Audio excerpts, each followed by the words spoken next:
Hello అండి. Welcome to Telugu UPSC గురు. ఈరోజు మనము ప్రిలిమ్స్ సిరీస్ పార్ట్ 10లో ఉన్నామండి. చాలా ఇంపార్టెంట్ సిరీస్. పీవైక్యూస్ డిస్కస్ చేసుకోవడం చాలా ఇంపార్టెంట్ కదా! ఖచ్చితంగా ప్రతిరోజు ఈ సిరీస్ అయితే ఫాలో అవ్వండి. 10 క్వెషన్సే కాబట్టి మనకి హాఫ్ అన్ అవర్ కన్నా ఎక్కువ పట్టదు. తర్వాత మీకేవైతే క్వెషన్స్‌లో క్లారిటీ ఉండదో దానికి రిలేటెడ్‌గా నోట్స్ అయితే మేక్ చేసి పెట్టుకోండి. స్టాటిక్ పోర్షన్‌లో నోట్స్ మేక్ చేయకండి. ఎందుకంటే ఆల్రెడీ మన దగ్గర బుక్స్ ఉంటాయి. అందులో హైలైట్ చేసుకోండి. ఏ ఏ టాపిక్స్ రిపీటెడ్‌గా క్వెషన్స్ వస్తున్నాయో చూసి హైలైట్ చేసుకోండి. Right?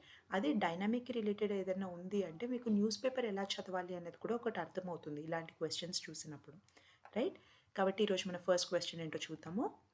With reference to radioisotope thermoelectric generators RTGs, consider the following statements. ఇక్కడ radio isotope thermo electric generators గురించి మాట్లాడుతున్నారండి. వీటికి రిలేటెడ్గా 3 పాయింట్స్ ఇచ్చారు. ఇందులో ఏవేవి కరెక్టో మనము ఫైండ్ అవుట్ చేయాలన్నమాట. అసలు ఈ radio isotope thermo electric generators అంటే ఏంటి? ఇవి బేసిక్గా రేడియో యాక్టివ్ డీకే ఉంటుంది కదా, దాని నుంచి హీట్ని ఎలక్ట్రిసిటీలోకి కన్వర్ట్ చేస్తాయన్నమాట. ఏం యూజ్ చేసి? థర్మోకపుల్స్ యూజ్ చేసి హీట్ని ఎలక్ట్రిసిటీలోకి కన్వర్ట్ చేస్తాయి. కాబట్టి ఫస్ట్ పాయింట్ ఏంటో చూడండి. They are miniature fission reactors అంటున్నారు. కాదండి, they are not miniature fission reactors. Right? ఎందుకు అంటే ఇక్కడ అవి న్యాచురల్ రేడియో యాక్టివ్ డీకే పైన డిపెండ్ అయి ఉంటాయి. దేని యొక్క రేడియో యాక్టివ్ డీకే?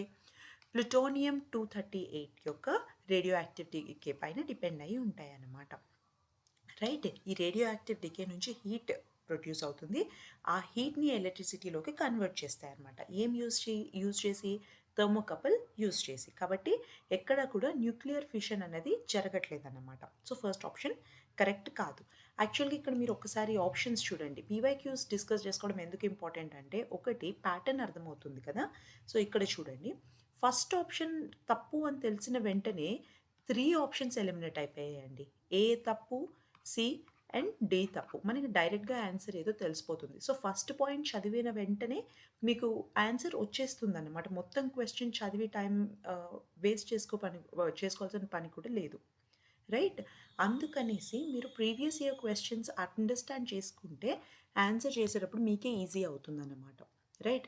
మనం ఏం చేస్తాం? ఫస్ట్ పాయింట్ తప్పు, సెకండ్ పాయింట్ చదువుదాం, థర్డ్ పాయింట్ చదువుదాం అనుకుంటాం. కానీ ఫస్ట్ పాయింట్ తప్పు అని డిసైడ్ అయ్యాక ఒక్కసారి ఆప్షన్స్ చూసుకున్నామనుకో మనకి ఈజీగా ఆన్సర్ ఏంటో తెలిసిపోతుంది. టైం ఎక్కువ వేస్ట్ అవ్వదు. రైట్? ప్రిలిమ్స్ ఎగ్జామ్ రాసేటప్పుడు టైం అనేది చాలా ఇంపార్టెంట్. టైం మేనేజ్ చేయడం చాలా కష్టం. ఆ స్ట్రెస్ అనేది చాలా హై ఉంటుంది కాబట్టి ఫస్ట్ నుంచే మీరు ప్రాక్టీస్ అయితే చాలా ఇంపార్టెంట్ అండి. ఓకే. సెకండ్ పాయింట్ చూద్దాం. RTGs are used for powering the onboard system of spacecrafts అంటున్నారు. యెస్, మనము బేసిక్‌గా ఎలక్ట్రిక్ పవర్ ఫర్ స్పేస్ క్రాఫ్ట్స్‌లో దీన్ని యూజ్ చేస్తామన్నమాట. రైట్? సో ఎక్కడైతే సోలార్ పవర్ అన్నది పనికి రాదో, ఇంప్రాక్టికల్ అన్నమాట. అక్కడ సఫిషియంట్ సోలార్ ఎనర్జీ రాట్లేదు. అలాంటి పార్ట్స్‌లో మనము ఈ ఆర్టీజీస్ అనేవి యూజ్ చేస్తాం. ఇందులో మనం ఇందాక డిస్కస్ చేసుకున్నాం కదా, ప్లూటోనియం 238 ఏదైతే ఉందో దాన్ని యూజ్ చేస్తాయన్నమాట. ఈ ఆర్టీజీస్ ఏవైతే ఉన్నాయో దే క్యాన్ యూజ్ ప్లూటోనియం 238. ఇది యాక్చువల్‌గా ఎలా ఫార్మ్ అవుతుంది? ఈ న్యూక్లియర్ రియాక్టర్స్ అండ్ వెపన్ డెవలప్‌మెంట్‌లో ఇదొక బై ప్రొడక్ట్ అన్నమాట. రైట్? నెక్స్ట్ క్వెషన్ ఏంటో చూద్దాము. Consider the following statements.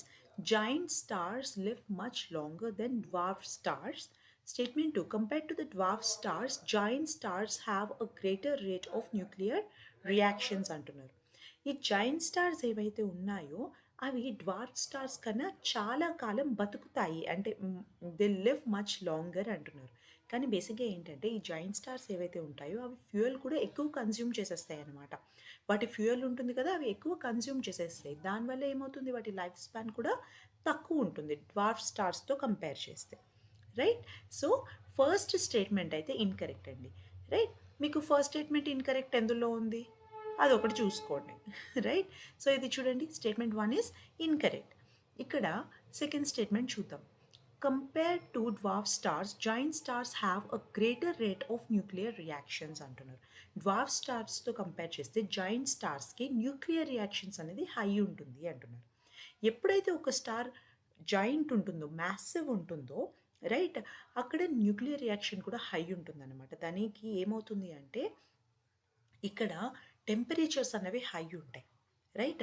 ఈ హైయర్ టెంపరేచర్స్ వల్ల న్యూక్లియర్ రియాక్షన్స్ అనేవి ఆటోమేటిక్‌గా హై ఉంటాయి. కాబట్టి మన జాయింట్ స్టార్స్ ఏవైతే ఉంటాయో వాటికి న్యూక్లియర్ రియాక్షన్స్ కూడా హై ఉంటాయి. So, second statement is right. Okay. So, D is the right answer. Next, which one of the following is synthesized in human body that dilates blood vessels and increases blood flow? Right? ఇక్కడ options ఇచ్చారు. వీటిలో మన human బాడీలో blood వెసల్స్ని ఏది dilate చేస్తుంది? Okay, dilate చేసి మన blood ఫ్లోని ఏదైతే ఇంక్రీజ్ చేస్తుందో ఏది కరెక్ట్ ఆప్షన్ అంటున్నారు. అయితే ఈ నైట్రిక్ ఆక్సైడ్ ఏదైతే ఉందో అది న్యాచురల్గా మన బాడీలో ఉంటుందండి. అండ్ మన బ్లడ్ వెసల్ యొక్క హెల్త్కి ఈ నైట్రిక్ ఆక్సైడ్ చాలా ఇంపార్టెంట్ అనమాట. రైట్? ఇది పొటెంట్ వెసోడైలేటర్ అంటే ఏంటి అంటే ఈ బ్లడ్ వెసల్స్ ఉంటాయి కదా, వాటి ఇన్నర్ మజిల్ ఏదైతే ఉంటుందో వాటిని రిలాక్స్ చేస్తాయి అన్నమాట. రిలాక్స్ చేస్తే ఏమైతాయి, ఆ వెసల్స్ అనేవి వైడెన్ అవుతాయి. అవి వైడ్ అయిన వెంటనే బ్లడ్ ఫ్లో ఇంక్రీజ్ అవుతుంది. బ్లడ్ ఫ్లో ఇంక్రీజ్ అయిన వెంటనే మన బ్లడ్ ప్రెషర్ అనేది తగ్గిపోతుంది. Right? So nitric oxide is the right answer. Next question. Consider the following activities: identification of narcotics on passengers at airports or in aircraft, monitoring of precipitation, tracking the migration of animals. In how many of the above activities can the radars be used? అంటున్నారు. Right? అసలు ఈ radar అంటే ఏంటి? బేసిక్గా ఇది ఒక electromagnetic sensor అండి. Okay. ఈ సెన్సార్‌ని ఎందుకు యూజ్ చేస్తారంటే ఏదైనా డిటెక్ట్ చేయాలన్నా, లొకేట్ చేయాలన్నా, ట్రాక్ చేయాలన్నా, రికగ్నైజ్ చేయాలి అన్నా కూడా ఈ రేడార్స్‌ని యూజ్ చేస్తారన్నమాట. రైట్? ఏవో కొన్ని ఆబ్జెక్ట్స్ మనకి కన్సిడరబుల్ డిస్టెన్స్‌లో ఉన్నాయి అనుకోండి ఫర్ సపోజ్. వాటిని మనం ఎలా లొకేట్ చేస్తాం లేదా అక్కడ ఉందా లేదా అని ఎలా ట్రాక్ చేస్తాం? ఈ రేడార్ అనే సెన్సార్‌ని యూజ్ చేస్తారు. ఇదొక ఎలక్ట్రోమాగ్నెటిక్ సెన్సార్ అనమాట. రైట్? బేసిక్‌గా ఇది ఎలా పనిచేస్తుంది అంటే ఎలక్ట్రోమాగ్నెటిక్ ఎనర్జీని ట్రాన్స్మిట్ చేస్తుంది. ఇప్పుడు 1 కిలోమీటర్ డిస్టెన్స్‌లో ఏదో ఒక ఆబ్జెక్ట్ ఉంది. రైట్? ఇక్కడ నుంచి ఈ రేడార్ ఎలక్ట్రోమాగ్నెటిక్ ఎనర్జీని అటు సైడ్ ట్రాన్స్మిట్ చేస్తుందన్నమాట. తర్వాత అక్కడి నుంచి ఎకోస్ వస్తాయి కదా, ఆ ఎకోస్‌ని అబ్జర్వ్ చేస్తుంది. సో, ఇక్కడ మనకు అర్థమవుతుంది అక్కడ ఆబ్జెక్ట్ ఉంది అని. రైట్? సో, ఇక్కడ మిల్లీమీటర్ వేవ్ రేడార్ టెక్నాలజీ ఏదైతే ఉందో అవి బేసిక్‌గా సెక్యూరిటీ సిస్టమ్‌లో పార్ట్స్ అనమాట. వీటిని ఎయిర్‌పోర్ట్స్‌లో యూజ్ చేస్తారు. ఎందుకు? నార్కోటిక్స్‌ని డిటెక్ట్ చేయడం కోసము ఈ టెక్నాలజీని యూజ్ చేస్తారనమాట. So, option 1 is correct. Right? ఏది యూజ్ చేస్తున్నారు? Millimetre wave radar technology use చేస్తారు. తర్వాత మనము ప్రెసిపిటేషన్ ఉంటుంది కదా వర్షం గురించి. సో, దాన్ని కూడా మనం ఎస్టిమేట్ చేయడానికి మనము వెదర్ రేడార్‌ని యూజ్ చేస్తామన్నమాట. రైట్? So, second option is also correct. Next, ఇప్పుడు మనము ఈ బయోస్పియర్స్‌లో కావచ్చు, లేదంటే టైగర్ రిజర్వ్‌లో కావచ్చు, యానిమల్స్‌ని ట్రాక్ చేస్తాం. వాళ్ళ మూవ్‌మెంట్స్‌ని ట్రాక్ చేస్తూ ఉంటారు. ఎలా ట్రాక్ చేస్తారు? ఈ రేడార్ టెక్నాలజీని యూజ్ చేసే ట్రాక్ చేస్తూ ఉంటారన్నమాట. రైట్? సో, థర్డ్ ఆప్షన్ కూడా కరెక్టే. All 3 is the right answer. Next, consider the following aircrafts. ఇక్కడ కొన్ని ఎయిర్‌క్రాఫ్ట్స్ పేర్లు ఇచ్చారు. వీటిలో how many of the above are considered fifth generation fighter aircraft అంటున్నారు. ఫిఫ్త్ జనరేషన్ ఫైటర్ ఎయిర్‌క్రాఫ్ట్ అంటున్నారు. కానీ మనకి 3 ఇచ్చారు. ఒకటి రాఫెల్ ఇచ్చారు, MiG-29 ఇచ్చారు, తేజస్ ఇచ్చారు. ఈ రాఫెల్ ఇంకా తేజస్ ఏదైతే ఉన్నాయో ఇవి 4.5 జనరేషన్ అండి. 4.5 జనరేషన్. ఫిఫ్త్ జనరేషన్ అయితే కాదు. రైట్? అలాగే ఈ MiG-29 ఏదైతే ఉందో అది fourth generation jet fighter aircraft అన్నమాట. సో, మూడిటిలో ఏది కూడా ఫిఫ్త్ జనరేషన్ ఫైటర్ ఎయిర్‌క్రాఫ్ట్ కాదు. So, D is the right answer. Next, in which of the following are hydrogels used? So, what are hydrogels? First అది తెలుసుకోవాలి. తర్వాత ఇక్కడ 3 ఆప్షన్స్ ఇచ్చారు. వేటిల్లో దీన్ని యూజ్ చేస్తారు అని అడుగుతున్నారు. రైట్? హైడ్రోజెల్ వచ్చేసి it is a biocompatible hydrophilic polymer. Biocompatible అంటే అది టాక్సిక్ కానిది అనమాట. హార్మ్ఫుల్ కాని దాన్ని బయోకంపాటబుల్ అంటారు. రైట్? ఈ హైడ్రోజెల్ అనేది ఒక పాలిమర్. రైట్? ఇది ఏం చేస్తుంది అంటే అదొక స్వోలెన్ స్టేట్‌లో ఉన్నప్పుడు వాటర్‌ని ఎక్కువసేపు రీటైన్ చేసుకుంటుందన్నమాట. రైట్? సో, ఇది బేసిక్‌గా కంట్రోల్డ్ డ్రగ్ డెలివరీ ఇన్ పేషెంట్స్‌కి యూజ్ చేస్తారు. ఎందుకు అంటే దీనికి అబ్జార్బ్ చేసుకొని రిలీజ్ చేసే కెపాసిటీ ఉంది. రైట్? దానికి ఆ ఎబిలిటీ ఉండడం వల్ల ఆ డ్రగ్స్‌ని అబ్జార్బ్ చేసుకొని రిలీజ్ చేస్తుంది ఒక కంట్రోల్డ్ మేనర్‌లో. కాబట్టి ఫస్ట్ ఆప్షన్ కరెక్టే. తర్వాత ఈ హైడ్రోజెల్ మన మొబైల్ ఎయిర్ కండిషనింగ్ సిస్టమ్స్‌లో కూడా యూజ్ అవుతుందనమాట. ఈ హ్యూమిడిటీని కంట్రోల్ చేయడం కోసం. రైట్? సో, సెకండ్ ఆప్షన్ కూడా కరెక్టే. సో, ఇంకొకటి ఏంటంటే lubricants. Preparation of industrial lubricants అంటున్నారనమాట. అయితే దీనికి కూడా ఇది యూజ్ అవుతుందండి. ఎందుకు అంటే దీనికి anti friction and anti wear properties ఉంటాయి. యాంటీ వేర్ అంటే అర్థం ఏంటి? ఎక్కువ కాలం డ్యామేజ్ అవ్వకుండా ఉండేదాన్ని యాంటీ వేర్ అంటారు. రైట్? సో, థర్డ్ కూడా రైట్ ఆన్సరే. So, D is the right answer. Which one of the following is the exhaust pipe emission from fuel cell electric vehicles powered by hydrogen? ఇక్కడ options ఇచ్చారు. Fuel cell electric vehicle ఏదైతే ఉందో దాని నుంచి వచ్చే emission ఏది అని అడుగుతున్నారు. రైట్? మీరు ఒక్కటి ఆలోచించండి ఇక్కడ ఎప్పుడైతే అది కన్వెన్షనల్ ఇంటర్నల్ కంబషన్ ఇంజిన్ ఉంది అనుకోండి, హార్మ్‌ఫుల్ ఎమిషన్స్ అనేవి వస్తాయి. లైక్ కార్బన్ మోనాక్సైడ్ వస్తుంది. రైట్? ఇలా హార్మ్‌ఫుల్ ఎమిషన్స్ అనేవి వస్తున్నాయి. ఇక్కడ ఫ్యూయల్ సెల్ యూజ్ చేస్తున్నాము అంటే దానికి అర్థం ఏంటి? ఇందులో హార్మ్‌ఫుల్ లేకుండా ఉండాలి ఫస్ట్ థింగ్. రైట్? అది హార్మ్‌ఫుల్ అయ్యి ఉండకూడదు. రైట్? ఈ ఫ్యూయల్ సెల్ ఎలక్ట్రిక్ వెహికల్స్ ఏవైతే ఉన్నాయో అవి బేసిక్‌గా ఏం చేస్తాయంటే ఈ హైడ్రోజన్ ఉంది కదా! ఈ హైడ్రోజన్‌ని ఎలక్ట్రిసిటీలోకి కన్వర్ట్ చేస్తాయి. రైట్? ఈ ఫ్యూయల్ సెల్ అదే చేస్తుందన్నమాట. ఇందులో ఎమిట్ అయ్యేవి ఏమేంటి అంటే వాటర్ వేపర్ ఇంకా వార్మ్ ఎయిర్ మాత్రమే. So, D is the right answer. ఎందుకంటే అది water vapour. Right? Next, recently the term pumped storage hydropower is actually and appropriately discussed in the context of which one of the following అంటున్నారు. Pumped storage hydro power. Right? So, అసలు ఇదంటే అర్థం ఏంటి అంటే ఇది long duration energy storage కోసం use చేస్తారండి. Okay. ఇక్కడ ఏమవుతుంది అంటే 2 రిజర్వాయర్స్ ఉంటాయి. అప్పర్ రిజర్వాయర్, లోవర్ రిజర్వాయర్ 2 ఉంటాయన్నమాట. అంటే బేసిక్‌గా వాటర్ అనేది ఆహ్, ఈ రిజర్వాయర్స్ అనేవి డిఫరెంట్ ఎలివేషన్స్ అంటే డిఫరెంట్ హైట్‌లో ఉంటాయన్నమాట. రైట్?